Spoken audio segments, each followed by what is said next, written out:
একদা রোমের বাচ্চা হিরাটিয়াস তার রাজসভায় বসেছিলেন। তিনি তখন তার রাজসভায় উপস্থিত মন্ত্রীদের বললেন, আচ্ছা, মুসলিম সাম্রাজ্য দিনে দিনে কি করে এত বৃদ্ধি পাচ্ছে? তোমরা কি কেউ বলতে পারো সেখানকার রাজা কি সত্যি অন্য ধরনের কোনো মানুষ, নাকি তার কোনো আধ্যাত্মিক শক্তি রয়েছে? কি করে মুসলিমরা দিনের পর দিন রাজ্য বিস্তার করে চলছে? সেখানে সভাসদ উপস্থিত বলল, না মহারাজা, আমরা কেউই এ বিষয়ে জানি না, কি সে গোপন রহস্য। তারপর রোমের রাজা একজন দূতকে ডেকে পাঠালেন। তারপর সেই দূতকে তিনি বললেন, শোনো, তুমি মদিনায় চলে যাও এবং মুসলিমদের রাজ্যে গিয়ে ভ্রমণ করে আসো এবং দেখে আসো কি করে তাদের রাজ্য এভাবে বিস্তার পাচ্ছে, এবং সেই সংবাদ তুমি আমার কাছে এনে দেবে। তারপর রাজ্যের দূত ছুটে চলল ঘোড়া নিয়ে মদিনার দিকে। ঘোড়া অত্যন্ত দ্রুতগামী হওয়ায় সে দ্রুত মদিনার দিকে অগ্রসর হতে লাগলো। তারপর যেতে যেতে সে মদিনা রাজ্যে ঢুকে গেল। কিন্তু রোমান রাজ্যের ওই দূত যা দেখলো তা দেখে সে অবাক হয়ে গেল। সে ভেবেছিল এত বড় রাজ্য যেহেতু চারদিকে বিস্তার ঘটছে, মুসলিমদের এত নাম ডাক সুনাম, হয়তোবা সেখানে বড় বড় প্রাসাদ দেখবে সে, কিন্তু সে কিছুই দেখল না। তিনি দেখলেন মুসলিমদের খলিফা, মদিনা রাজ্যের একচ্ছত্র অধিপতি, একটি গাছের নিচে বসে আছে। মদিনা শরীফের খলিফা হযরত উমর রাদিয়াল্লাহু তাআলা আনহু, যিনি অর্ধ পৃথিবীর শাসক, সে সাধারণ পোশাকে গাছের নিচে বসে বিশ্রাম নিচ্ছে। এই ঘটনা দেখে রোমান সাম্রাজ্যের দূত অবাক হয়ে গেলেন। সে নিজের চোখকেও বিশ্বাস করতে পারলেন না। এত ক্ষমতাশীল একজন ব্যক্তি এত সাধারণ জীবনযাপন করছে। সে তারপর অন্যদিকে চলে গেল। সেখানকার স্থানীয় কিছু মানুষের সাথে সে কথা বলল, আচ্ছা, ওই যে গাছের নিচে বসে রয়েছে একজন লোক, উনি কি আপনাদের খলিফা? সেখানে উপস্থিত একজন বলল, হ্যাঁ, উনি অর্ধ পৃথিবীর শাসক, এই মদিনা শরীফের খলিফা, মুসলিম সাম্রাজ্যের খলিফা হযরত উমর রাদিয়াল্লাহু তাআলা আনহু। তখন ওই দূত জিজ্ঞেস করলেন, তিনি এত বড় গুরুত্বপূর্ণ একজন ব্যক্তি হয়ে কেন সাধারণ পোশাকে এভাবে গাছের নিচে বসে রয়েছেন? তখন তারা বলল, তার কোনো নিরাপত্তার প্রয়োজন পড়ে না, আপনি তার সাথেই কথা বলুন। তারপর সেই দূত হযরত উমর রাদিয়াল্লাহু তাআলা আনহুর সামনে এসে দাঁড়ালেন এবং হযরত উমরকে সালাম দিয়ে বললেন, আচ্ছা, আপনি নিশ্চয়ই এই মদিনা শরীফের খলিফা? হযরত উমর রাদিয়াল্লাহু তাআলা আনহু বললেন, হ্যাঁ, আমি অর্ধ পৃথিবীর শাসক, মুসলিম উম্মার খলিফা হযরত উমর। তখন রোম সাম্রাজ্যের ওই দূত বলল, আপনি এত গুরুত্বপূর্ণ এবং ক্ষমতাশীল পরাক্রমশীল ব্যক্তি হয়েও কেন সাধারণ জীবনযাপন করছেন? সাধারণ পোশাকে গাছের নিচে বসে রয়েছেন, আপনার তো কোনোই প্রহরী দেখছি না।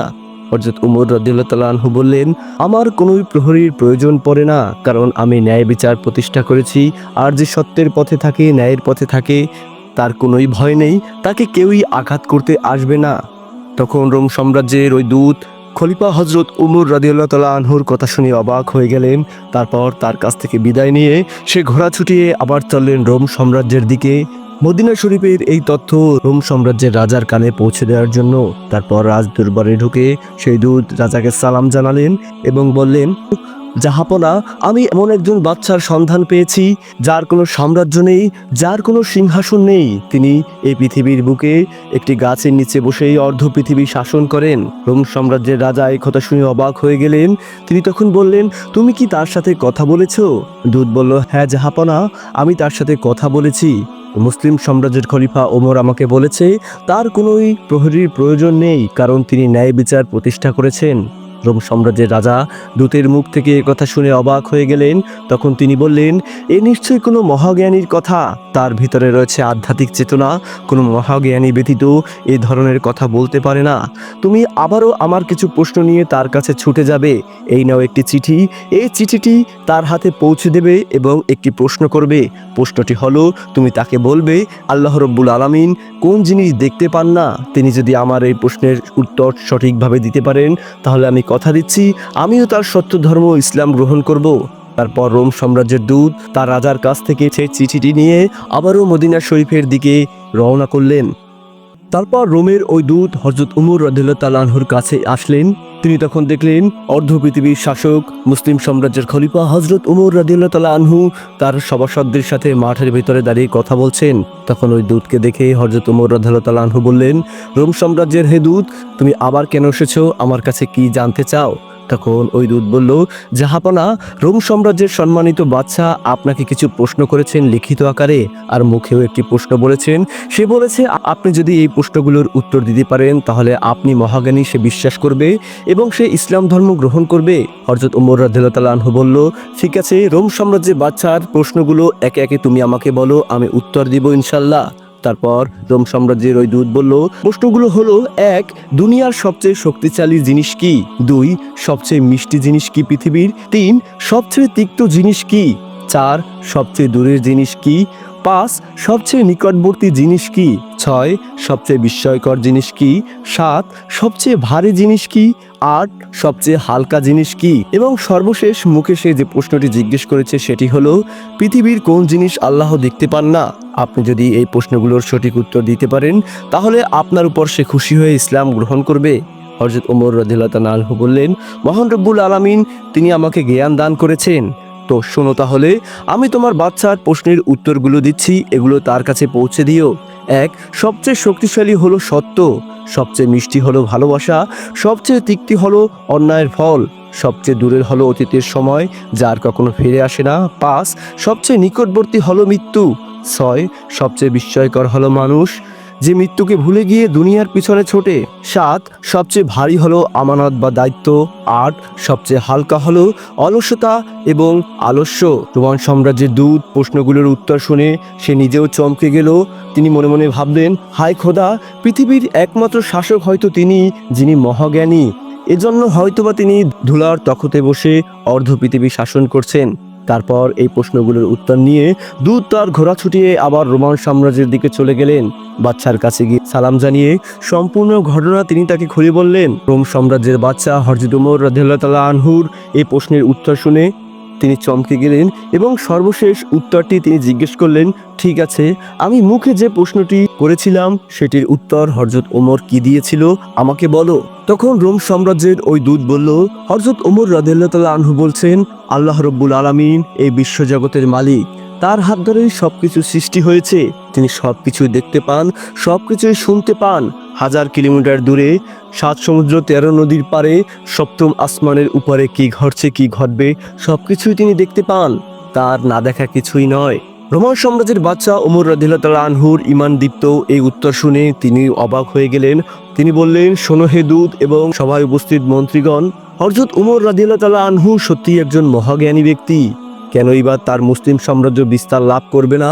তার এই জ্ঞানের উপর ভিত্তি করে ন্যায় বিচার প্রতিষ্ঠা করার ফলেই তার সাম্রাজ্য দিন দিন বিস্তার পাচ্ছে।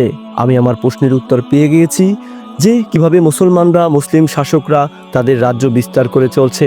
আমার ইচ্ছে রয়েছে আমি তার রাজ্যে যাব, তার সাথে দেখা করব।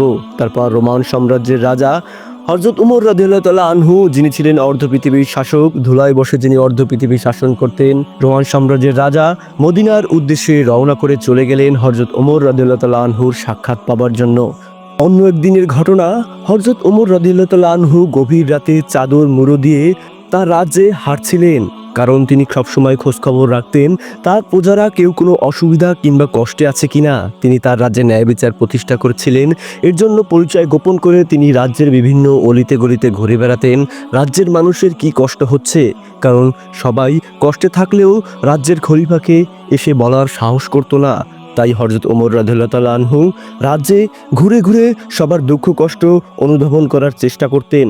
হযরত ওমর রাদিয়াল্লাহু তাআলা আনহু গভীর রাতে যখন ঘর থেকে বের হয়ে বিভিন্ন মানুষের খোঁজ খবর নিচ্ছেন, হঠাৎ করে ঘরের বাহির থেকে সে শুনতে পান একটি শিশু ক্ষুধার যন্ত্রণায় তার মাকে বলছে, আম্মাজান, সকাল থেকে আমি কিছুই খাইনি, আমার ক্ষুধায় খুবই কষ্ট হচ্ছে, আমাকে দয়া করে 2টো রুটি দাও। তার মা বলল, বাবা, ঘরে কোনোই আটা নেই, আমি কি দিয়ে তোমাকে রুটি তৈরি করে দেব? আজ 2 দিন হলো আমিও না খাওয়া। মহান রব্বুল আলামিন আমাদের গরিবভাবে তৈরি করেছে। দেখো, এই রাজ্যের খলিফা হযরত ওমর রাদিয়াল্লাহু তাআলা আনহু জানে না আমরা কত না কষ্টে আছি। আমি আমার কষ্টের কথা কাউকেই বলতে পারছি না। তুমি আল্লাহর কাছে দোয়া করো, নিশ্চয়ই আল্লাহ এর একটা ফয়সালা দিবে। তখন ওই শিশু মাসুম বাচ্চাটি তার মাকে বলল, ঠিক আছে মা, আমি ঘুমিয়ে পড়ি, হয়তোবা আল্লাহ আমাদের জন্য খাবার পাঠাবেন। ছেলের কণ্ঠে, ছেলের মুখে এই আল্লাহর প্রতি অগাধ বিশ্বাসের কথা শুনে তার মা অবাক হয়ে গেল। সে তার চোখের জল মুছে মহান রব্বুল আলামিনের কাছে দোয়া করলো। তারপর হযরত ওমর রাদিয়াল্লাহু তাআলা আনহু এই ঘটনা দেখে তার রাজ্যে চলে আসলেন। তার রাজ্যের পেয়াদা দিয়ে ওই গরিব মায়ের বাড়িতে তিনি 1 বস্তা গম পাঠিয়ে দিলেন। সে রাতেই গম পেয়ে সেই মা অবাক হয়ে গেলেন। ওই পেয়াদাকে বললেন, তুমি কি করে জানলে আমার ঘরে আটা নেই? আমি ক্ষুধার যন্ত্রণায় রয়েছি, আর তোমাকে কে পাঠিয়েছে? তখন ওই পেয়াদা বলল, আপনার কাছে আমাকে পাঠিয়েছে অর্ধ পৃথিবীর শাসক, যিনি এই মদিনা রাজ্যসহ মুসলিম সাম্রাজ্যে ন্যায় বিচার প্রতিষ্ঠা করেছেন, হযরত ওমর রাদিয়াল্লাহু তাআলা আনহু। তখন ওই মা বললেন, আমি যে কষ্টে আছি, আমি যে ক্ষুধার যন্ত্রণায় আছি, তা সে কি করে জানলো? তখন ওই পেয়াদা বলল, মহান রব্বুল আলামিনের মনোনীত খলিফা হলেও তিনি প্রজাদের দুঃখ কষ্ট নিজ কানে শোনার জন্য, নিজ চোখে দেখার জন্য গভীর রাতে সব জায়গায় ভ্রমণ করেন। আপনার কষ্টের কথাও সে এইমাত্র এসে দেখে গিয়েছে। ওই মা হযরত ওমর রাদিয়াল্লাহু তাআলা আনহুর শাসন ব্যবস্থা দেখে এবং তার ন্যায়পরায়ণতা দেখে হযরত ওমরের জন্য দোয়া করলেন। বললেন, হে আল্লাহ রব্বুল আলামিন, আপনি হযরত ওমর রাদিয়াল্লাহু তাআলা আনহুকে নেক হায়াত প্রদান করুন এবং তার রাজ্যে শান্তি প্রতিষ্ঠা করুন। তারপর সেই পেয়াদা চলে গেল। তার মা সেই শিশুর জন্য রুটি তৈরি করে তার ক্ষুধা নিবারণ করলো। তো প্রিয় বন্ধুরা, হযরত ওমর রাদিয়াল্লাহু তাআলা আনহু তার রাজ্যে ন্যায় বিচার প্রতিষ্ঠা করেছিলেন। তিনি তার প্রজাদের দুঃখ কষ্ট বোঝার জন্য যেমন সফর করে বেড়াতেন, তেমনি ন্যায় বিচার প্রতিষ্ঠায় তিনি ছিলেন অত্যন্ত কঠোর। তাকে সবাই ভয় পেত। আবার তিনিই ছিলেন দয়াময়া কোমল হৃদয়ের অধিকারী। আল্লাহ রব্বুল আলমিনের পক্ষ থেকে নবী করিম সাল্লাল্লাহু আলাইহি সাল্লামের মনোনীত যে কজন খলিফা ছিলেন, তারা সবাই এই গুণের অধিকারী ছিল। তো প্রিয় বন্ধুরা, ভিডিওটি এবং কাহিনীগুলো, ইসলামিক সত্য ঘটনাগুলো শুনতে পেরে আপনার কেমন লাগলো কমেন্ট করে আমাদের জানাবেন। আপনি যদি আমাদের চ্যানেলে নতুন হয়ে থাকেন, তাহলে অবশ্যই আমাদের চ্যানেলটিকে সাবস্ক্রাইব করে রাখবেন নিত্য নতুন ইসলামিক ভিডিওর জন্য। ধন্যবাদ।